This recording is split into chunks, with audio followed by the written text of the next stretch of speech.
Iran thought it could turn the Strait of Hormuz into a choke point of fear. One wave of drones, a few sea mines, fast boats in the dark, and suddenly, the world's oil lifeline freezes. But here's the twist. The US military doesn't have to sink an entire navy to break that plan. It just has to erase Iran's confidence in minutes. Because once AH-64 Apache helicopters and layered US assets lock onto the battle space, this stops being a blockade and starts becoming a hunt. The danger in Hormuz was never about a giant fleet battle. That's the first thing most people get wrong. Iran's real play is smaller, smarter, more psychological. Not destroy everything. Just make the passage feel too dangerous to trust. A swarm of drones overhead, mines hidden below the surface, small boats racing in from different angles, and every tanker captain asking the same question. Do I keep moving, or do I turn around? That's how a blockade begins, not with one spectacular explosion, with hesitation, delay, insurance spikes, panic in global markets, and the stakes are massive. The Strait of Hormuz is the world's most important oil choke point. In 2022, about 21 million barrels per day moved through it, roughly 21% of global petroleum liquids consumption. Even a temporary disruption can raise shipping costs and hit energy markets fast. Strategically, analysts have long warned that Iran's asymmetric playbook in and around Hormuz would center on one-way attack drones, mines, fast attack boats, and anti-ship pressure, not some clean conventional showdown. Now, here's where Iran's plan starts to crack. Because the US response is not just one ship or one helicopter. It's a layered kill web. And in that web, the AH-64 Apache becomes more than a gunship. It becomes a message. Low, fast, armed, and built for target-rich chaos. The Apache doesn't need Iran to line up neatly. It thrives when the battlefield is messy. Fast boats trying to mass near shipping lanes? That's a problem if you spot them late. But if Apaches and networked sensors catch movement early, those boats stop looking like a swarm and start looking like targets. Drones trying to create confusion overhead? That only works if nobody sees the pattern in time. But once US forces start linking sensors, aircraft, ships, and aerial surveillance, the psychological advantage shifts hard. Suddenly, Iran isn't attacking blind commercial traffic. Iran is moving under a constant watch. And that changes everything. The AH-64 Apache is designed around integrated sensors, real-time data sharing, precision engagement, and the ability to work in a networked battle space. Boeing also highlights its ability to command unmanned aerial systems, extending sensor reach across the fight. Source. That matters because Hormuz is not just about firepower, it's about who sees first, who classifies first, who acts first. So, imagine the sequence. Iran tries to seed pressure into the strait. A drone appears, a boat formation shifts. A suspicious pattern emerges near a shipping lane. Before the panic spreads, US assets are already reacting. Apaches push forward. Naval escorts tighten the corridor. Surveillance platforms widen the picture. Targeting data starts flowing. And the point is not to explain every trigger pull like a training manual. The point is this. Iran's blockade depends on ambiguity. The US response destroys ambiguity. No mystery, no breathing room, no safe buildup. If small boats move, they can be tracked. If drones rise, they can be hunted.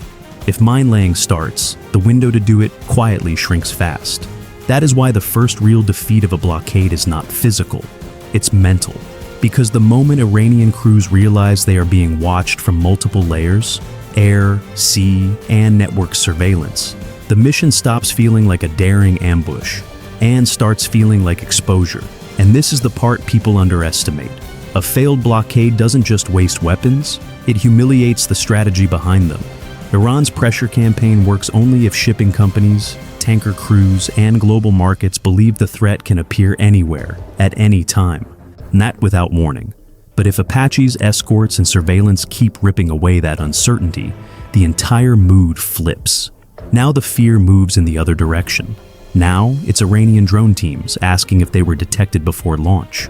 Small boat crews asking whether the sea lane is already covered. Commanders asking whether the next move will expose an entire network.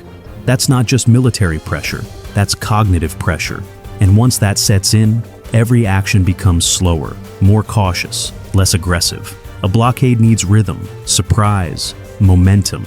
Take away those three things and the plan starts choking on itself. Because Hormuz is narrow, which means pressure can build fast. But narrow waters cut both ways. If you're trying to threaten traffic in a confined corridor while a superior surveillance and response network is overhead, your own options become compressed too.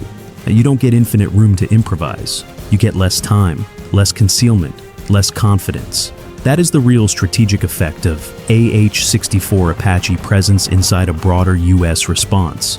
Not just destruction, disruption. Not just casualties, control. Not just stopping a strike, but making the next strike feel impossible. And that's the killer line right there. You can't block what you can't see, and you can't operate when everyone can see you. That is how a dramatic threat turns into a shrinking one. But the real nightmare for Iran isn't one response. It's sustained response. Because a serious US defense of Hormuz would not be a one-night burst. It would be rotations, reinforcements, constant pressure, a system that doesn't blink. This is where the blockade fantasy really starts to die. The US. This Fifth Fleet operates in a region that includes the Arabian Gulf, Gulf of Oman, Gulf of Aden, Red Sea, Arabian Sea, and the critical choke point of the Strait of Hormuz itself. And US officials have already emphasized the model. More ships and aircraft patrolling in and around Hormuz, closer coordination with partners, and a bigger multinational security picture to deter threats to commercial shipping. Source. That means one layer is never alone. If an Apache moves off station, another asset is watching. If one patrol shifts, another rotation fills the gap. If the threat changes shape, the defense changes shape with it. That's what makes it feel suffocating, not just strength. Presence, persistent presence, morning patrols, night surveillance, escort operations, reaction forces, partner coordination, maritime overwatch. There's helicopters in rotation, sensors feeding the picture non-stop.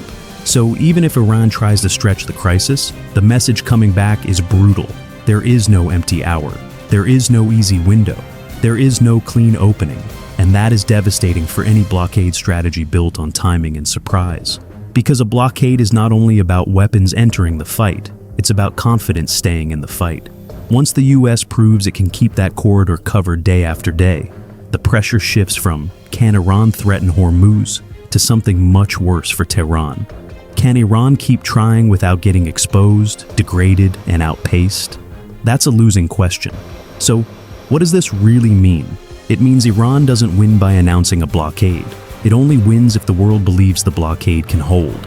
And that is exactly what a layered US response is built to crush. The Strait of Hormuz is too important, too visible, and too central to global energy flow for intimidation alone to control it. Source. That's why the battlefield here is not just missiles and rotor blades, it's perception. If tankers keep moving, the message is clear. If escorts keep rotating, the message is clear. If Apaches keep hunting, the message is clear. The corridor is contested, yes, but it is not surrendered. And once Iran sees that its drones are being tracked, its fast boats are being pressured, its surprise is disappearing, and its blockade window is collapsing, the psychological center of gravity breaks. Because then, this is no longer a story about Iran trapping global commerce. It becomes a story about Iran discovering that the trap can close on the attacker too. Nay, that's the real reason this matters. Not because one helicopter changes a war by itself, but because the AH-64 Apache, inside a wider US system, symbolizes something far bigger: speed, pressure, relentless visibility, and the end of easy intimidation. So, no, Iran wouldn't just be losing a blockade, it would be losing the ability to even make the blockade feel possible. And in a place like Hormuz, that may be the most important defeat of all. Iran isn't just losing the strait, it's losing the illusion that it can shut it. If you want more high-tension military strategy breakdowns on the US military, Iran, drones, blockade tactics, and the Strait of Hormuz, hit like, subscribe, and tell me in the comments. Could any blockade survive under this kind of 24/7 pressure?